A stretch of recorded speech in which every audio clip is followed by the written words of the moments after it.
Assalomu alaykum hammaga. Populovka yasashni davom ettiramiz. Xo'sh, gruntovkalar bo'lganingizdan keyin rang berib, bu stanokchan emas, bu o'zim yasaganman. Mini takarni stanok. Xo'sh, buni обороты sekin yoqqaningizda kraskalashga, liniya chizishga juda ham kerak bo'ladi. Bu stanokimizga oddiy uyimizda ishlatadigan fen motori qo'yilgan. Bu motorchikka oddiy telefonni zaryadkasi ulangan. Uchiga vatniy palochkani trubkasi ikkita tomonga. Bu motorchikimiz yoki yordamchi. Ikkinchi tomon ham aylanish uchun, oson bemalol yurish uchun qilingan. Xo'p, kraskalashni boshlaymiz. Hozir biz qiladigan ishimiz birinchi bu populovkamizga liniya berish kerak. Liniyamizni kesichga yordamida berishni boshlaymiz.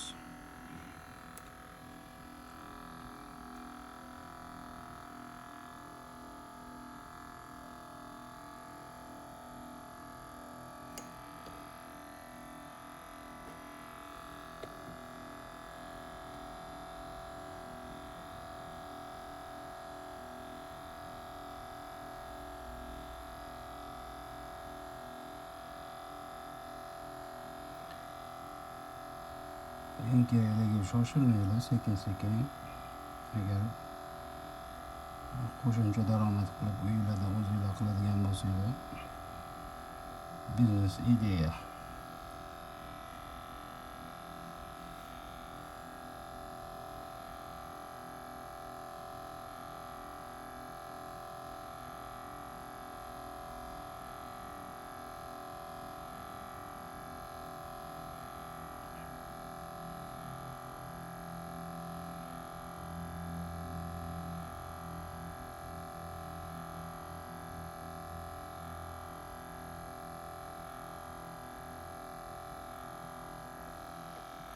Palasalarimiz tayyor. Buni ustidan yana bir bor agar kesichka bilan o'tadigan bo'lsangiz, undan ham chiroyli bo'ladi. Bu ish ozgina sabr so'raydi. Baliqchi akalarimizda u narsadan ko'p.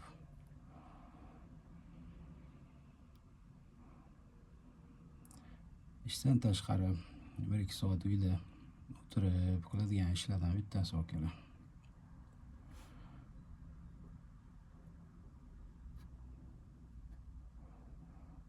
Hozir men ozgina shoshilib qilyapman. Atak videosiz bemalol ishlayman.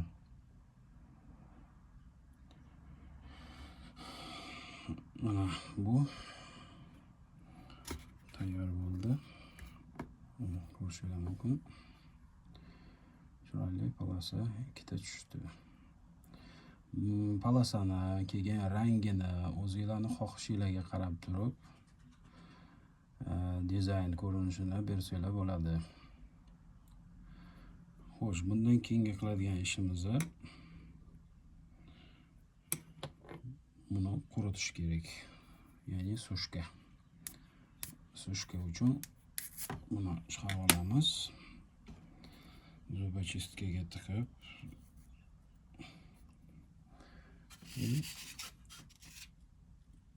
qolgan populovkalarga o'xshab quritamiz. Mana misol uchun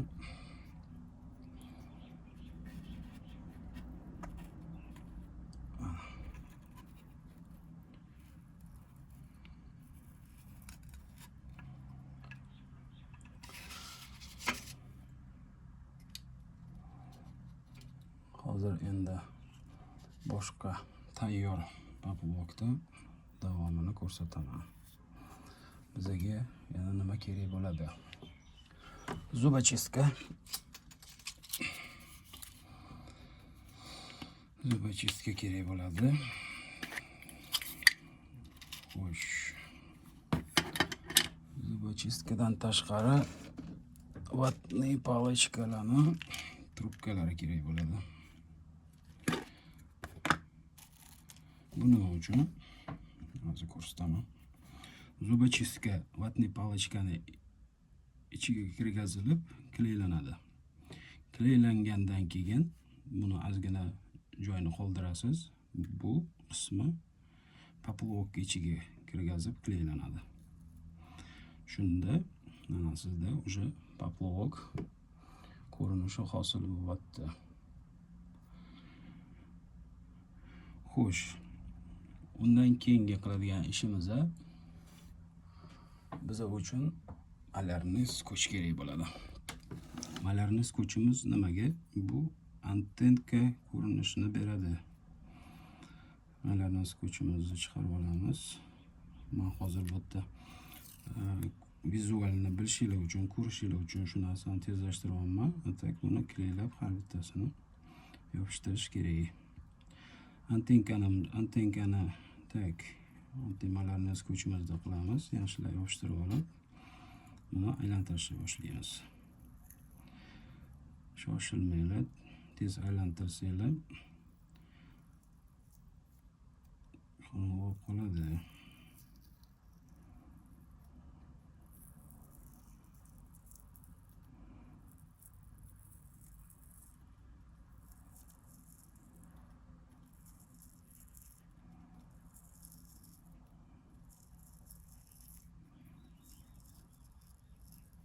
Kaylaganingizdan keyin shu ko'rinishga keladi.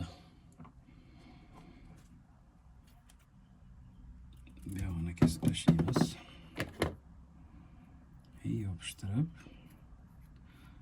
akfix kley bilan nomiga surib kliklab qo'yamiz.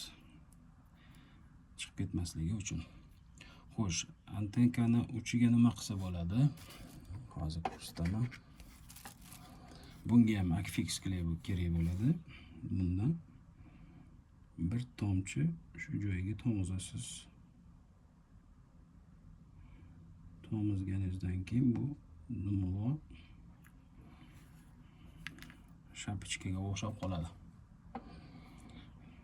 Tak, poplovimiz chiqib ketib qoldi. Tak. Mana bu yana bir minutda.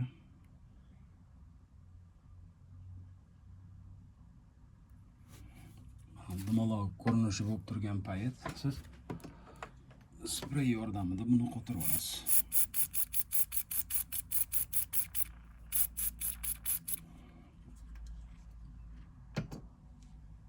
Ana bu qotgandan keyin buni uchini ozgina shkurkada chiroyli qilib olasiz. Mana sekin-sekin poplov ko'rinishga kelyapti. Так, bugungi videomiz yoqqan bo'lsa, yana bir like и подписка sizlardan. Hammalarga rahmat, salomat bo'linglar. Keyingi videoda ko'rishgunimizcha.